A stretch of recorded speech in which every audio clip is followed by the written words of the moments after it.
So welcome all. Today we are learning something about path vector routing as well as border gateway protocol. So till now we have seen something about distance vector routing or link state routing, which are both interior routing protocol, right? So these interior routing protocols will be working inside an autonomous system. Okay. However, now we are thinking about communication between autonomous system. So it will involve two or more autonomous systems. So both these protocols will become intractable when the domain of operation becomes large, right? Maybe with a small number of networks, means a certain number of networks which is within one autonomous system. These distance vector routing or link state routings are okay, but as the size increases, these becomes intractable. Why? Because in case of distance vector routing, what happens whenever this number of hops increases, then there is some problem with the counting, right? There may be some instability. In case of link state routing, you remember huge amount of resources are needed for calculating routing tables, right? It also has heavy traffic because of flooding. So now when we want to have this information for routing between autonomous system, we need a new protocol, new routing system, right? So for this purpose, this path vector routing is introduced, which will help us in understanding, I should say, to keep the useful information for inter-domain routing, or I should say autonomous system routing. What happened earlier in distance vector routing, actually a router has a list of networks that can be reached within the same autonomous system, and also it has a corresponding cost associated with that particular route, right? Cost in terms of a number of hops, right? Now in this case, the path vector routing, a router has a list of networks, right? That these are the path consisting of autonomous systems, right? You will have to pass through these particular autonomous system 2, 3, whatever names or ID which has been assigned. So in this way, now in path vector routing, it tells us the exact path that we have to cover. Now if you can consider this distance vector routing and path vector routing as national map or international map, in the book we have this example where you will see that there are this distance vector routing can be considered as national map, and path vector routing can be considered as international map. It may be in next slide we will see. Basically here we are going to see something about reachability and routing table, how this routing table is created. So in this example I am telling you about that distance vector routing and path vector routing can be compared as the difference between a national map and an international map. So within a national map there is reachability between cities, right? So you can consider a national map as an autonomous system, and when you have to travel from one country to another country, these countries can be considered as autonomous systems. So you will need exact path of what are the countries you are going to pass to reach that particular city in a different country, right? So for this purpose, this path vector routing is helpful. Now you are going to see something about reachability. You understand about autonomous systems. Now if you want the information on autonomous system, each autonomous system must have at least one path vector routing that collects reachability information about each network in that autonomous system, right? So the information collected in this case, it only means which network, right, identified by its network address, whatever it is. Now you can understand that the autonomous systems need to have at least existing networks in its territory, right? So here in this example you can see, suppose we have 3 autonomous systems. Here you can see this particular I should say these red routers are the routers, I should say, which will have implemented this thing, our I should say the routing protocol, right, between autonomous system. And these black routers are those routers which will have the information for routing inside the autonomous system. It also is maintaining one information about reachability, that these are the particular networks which are reachable from this particular router. So this information is telling you about reachability, right? So all the autonomous system will have one such router which is maintaining this information of reachability, right? So now these routing information can be shared with each other. So when they will share this information with each other is maybe in next slide written, but what we have to understand is these routers will share their information with each other, and then what will happen, the reachability information of these routers are actually shared with the other routers. In that case we are able to prepare a routing table at all the, in case these 3 routers. So what will happen, they will have the information that maybe at R1 they will have the information that these are the networks where it can reach, these are the networks where it can reach through R2, or I should say autonomous system 2, and these are the networks which it can reach through autonomous system 2, and after that autonomous system 3, right? So in this way it will create routing table.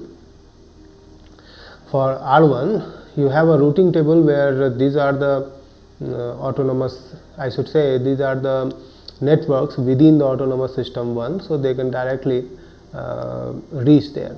However, for these networks they will have to pass through autonomous system 2, and for reaching these places we will have to pass through autonomous 2 and then autonomous 3, autonomous system 3. Similarly you will have this table for 2 as well as 3, right? Okay, so now you have this thing, you have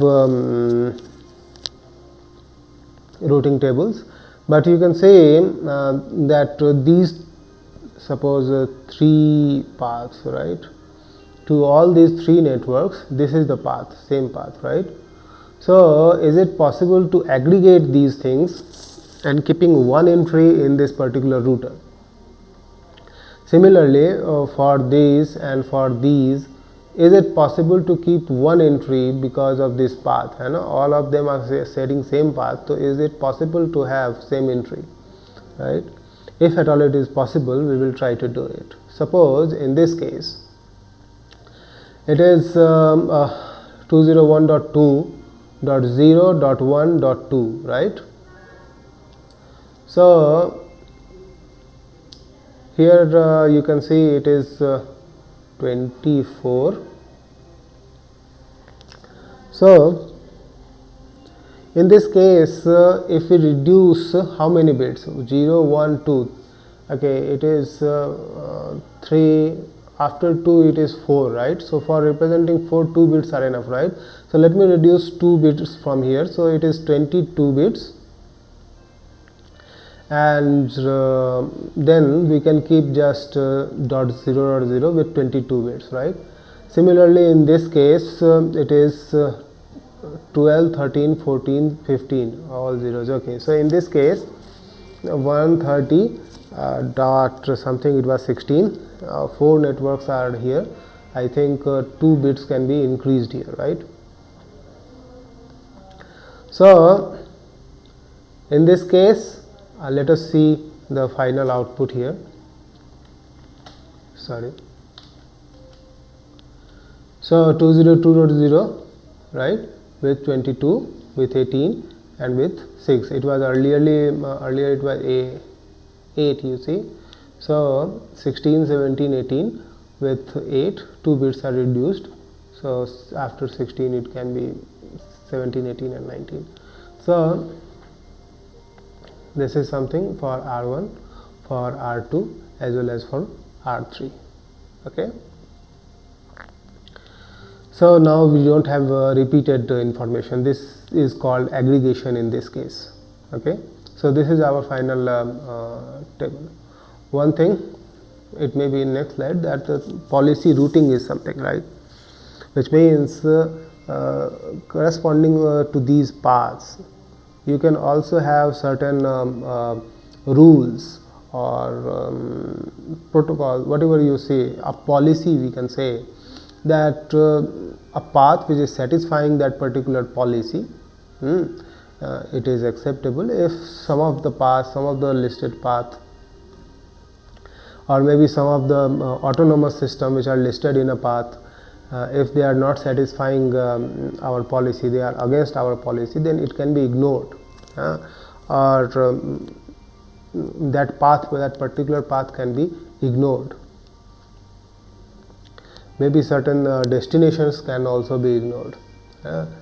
So if such things are there, in that case the routing table is not updated with that particular autonomous system, or while sharing those information, that particular path is not shared with other routers. These kind of things are there. Now we are ready to start a BGP, which is Border Gateway Protocol. You can understand it is inter-domain routing protocol based on path vector routing. So it started in 1989, and after that we have 4 different versions till now. So here now we are going to say something about the type of autonomous systems. We have already seen actually in earlier lecture also, but still, path attributes, what are the attributes we will keep, BGP sessions, external or internal, and then type of packets, packet formats, and encapsulation is okay. So here type of autonomous system, you can say it can be a stub autonomous system. You know that the only one connection to another autonomous system. Multi-homed autonomous system, more than one connection, but not but it is still only a source or sink. It is not a transient hub kind of thing. Transient autonomous system are those multi-homed autonomous system that also allows transient traffic. Okay, so this is something we have to keep in mind. Path attributes are there, which means those information which we want to keep in the routing table, or we want to share with other routers as well. Okay, so here we are mentioning some mandatory, I should say well-known mandatory path attributes. Let me tell you that these path attributes actually can be I should say optional or well-known.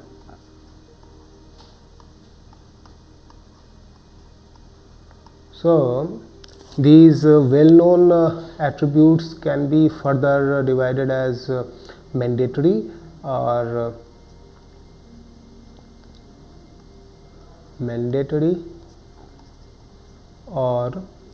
I should say discretionary.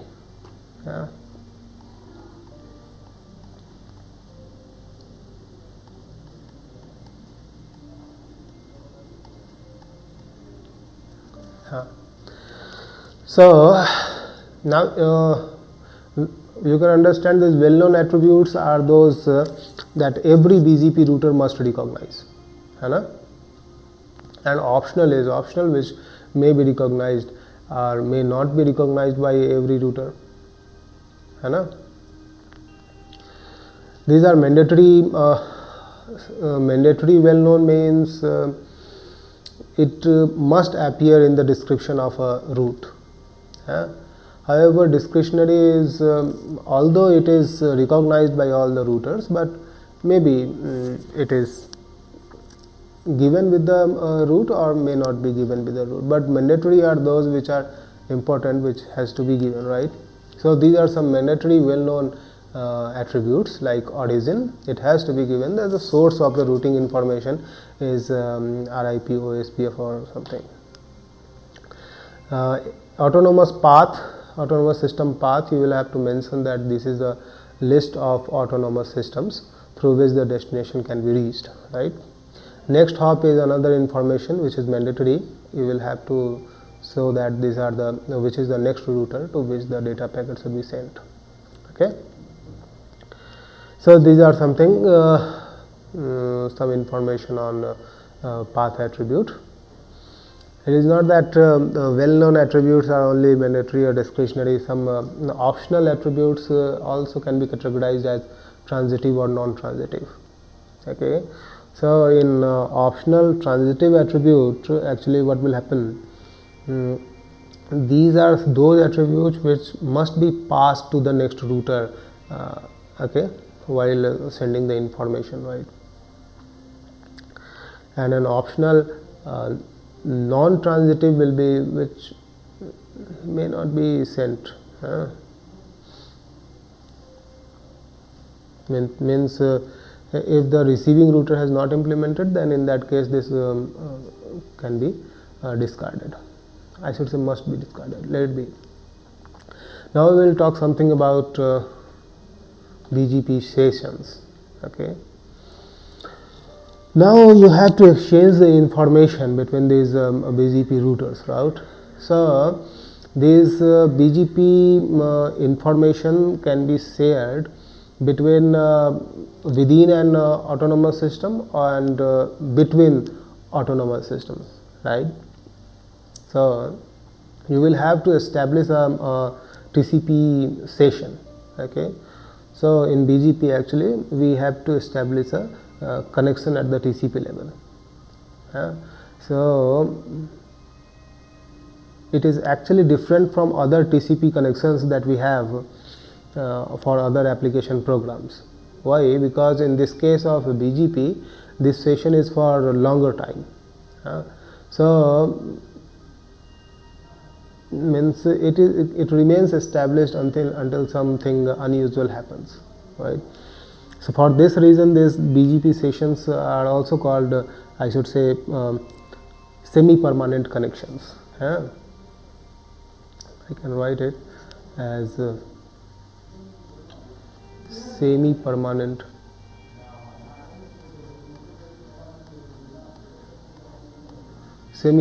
connections. Now you can see that these connections can be within an autonomous system or it can be between autonomous system, right?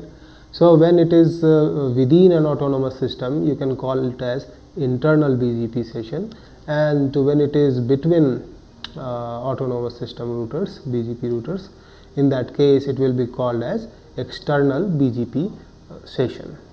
That is a very simple thing. Now you will see something about this is path vector routing only, where we have to share information and update, and then policy routing loop preservation. Okay. Okay. So now in this case of BGP messages, we have here 4 types of messages. This BGP actually will have BGP uses 4 different types of messages: open, update, keep alive, and notification. No problem. So when this open is used, actually open will be used when okay, it is next, but open is actually used when we create a relationship. When this BGP router starts, it opens a TCP connection with its neighbor and sends an open message that yes, I am ready to share information, let us share information. So this neighbor will accept this thing and will respond with a keep alive message. Okay.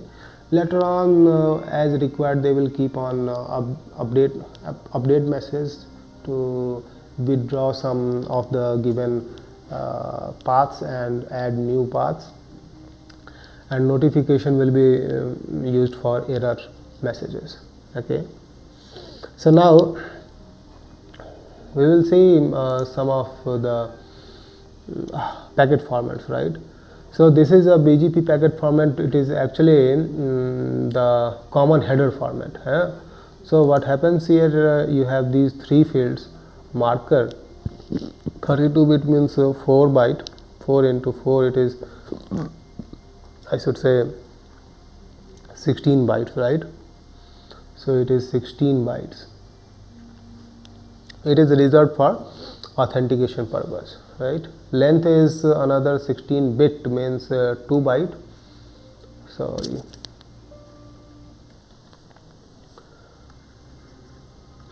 2 byte, है ना?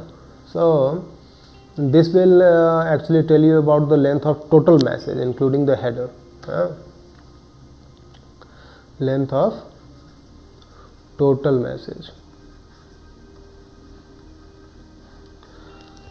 Type is 1 bit, which will tell you the value can be from 1 to 4. The 4 types of messages we have seen: open, update, keep alive, and notification.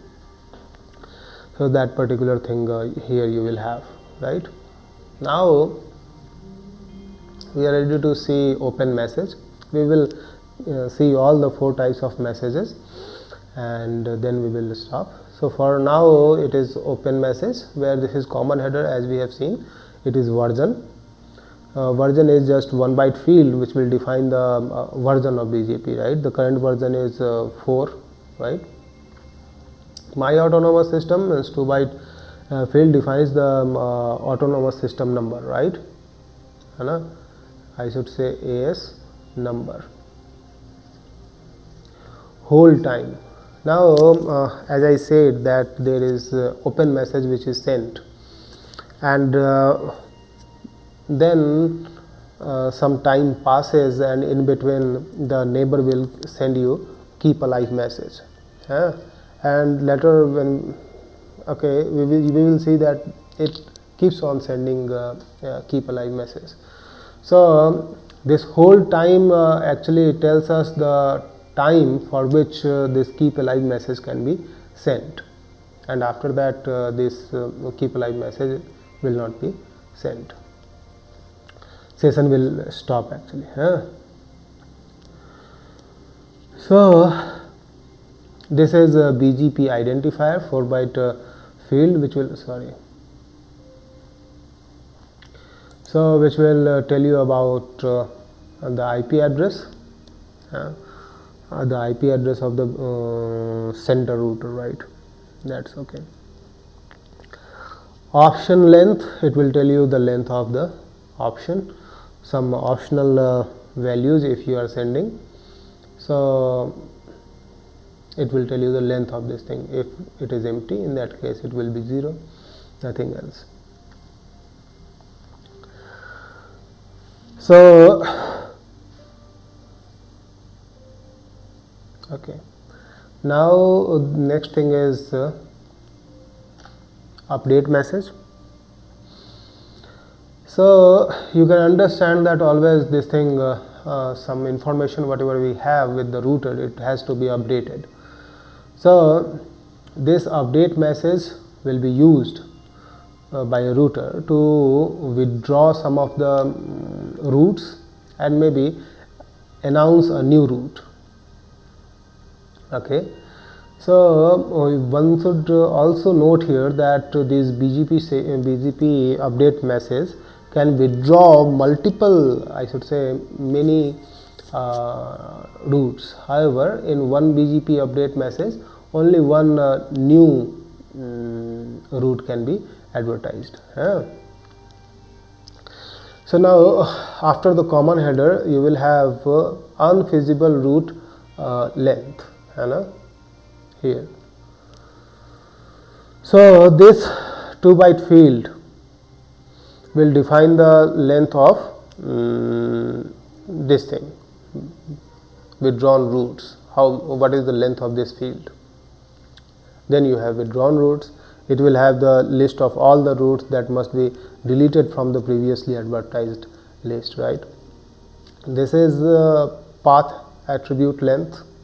Actually, what will happen in this case, path attribute length, you will have the length of this thing, path variables, right?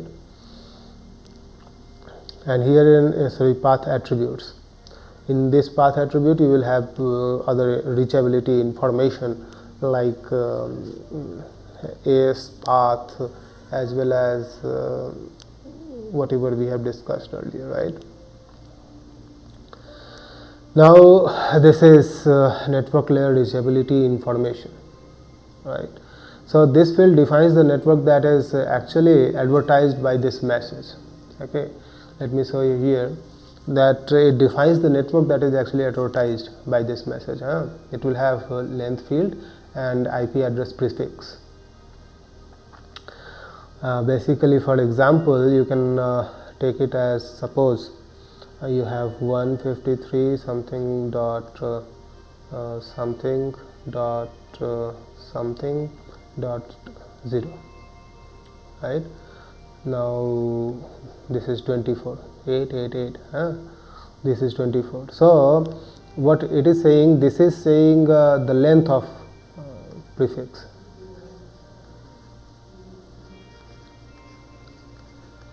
So keeping this thing in mind, length of prefix, you can find what is the prefix. 24 bit means 8, 8 and 8. So this is the prefix. So very simple thing that you have to understand here. So this is classless addressing scheme. So it supports, BGP supports this thing, CIDR. Now here now we are ready to see, okay, support CIDR, it's okay. We are ready to see keep alive message. Here in this keep alive message, as you can understand, the router actually, I should say all the peer in BGP, I should say BGP parlance, all the routers which are running in the BGP protocol exchange, they will actually keep on sending each other some keep alive message regularly till that whole time expires. Once the whole time expires, it is okay, but till that time they will keep on sending this keep alive message. It tells the other that they are alive. What happens, what actually they send only the common header, nothing more, no more information. So with this it understands that it is keep alive message. Why? Here, as we remember, we have a field here which tells us the type of message. So if it is 3, it understands that it is keep alive message. So no other information is required. Now we are ready to see something about notification message. Basically it is used for error reporting. So with the common header, here you have error code which will tell you about the category of error, error subcode, subcategory of error, and then actually the error data, right? Means some more diagnostic information related to error. Now you are asking about error codes and error subcodes. So these are the error codes and error subcodes. Basically the error code can be 1 to 6, and one will mean message header error, open message error, update message hold time, expired or finite state machine error, these kind of things, and some related I should say subcategory also, 1 to 6 values, or here in this case it is 1 to 11 values. Sometimes there are no subcodes also. So in this way these 4 types of BGP messages are exchanged between the routers, and you can understand that BGP uses the services of TCP on port 179. So this is all that you have to understand about BGP. So thank you.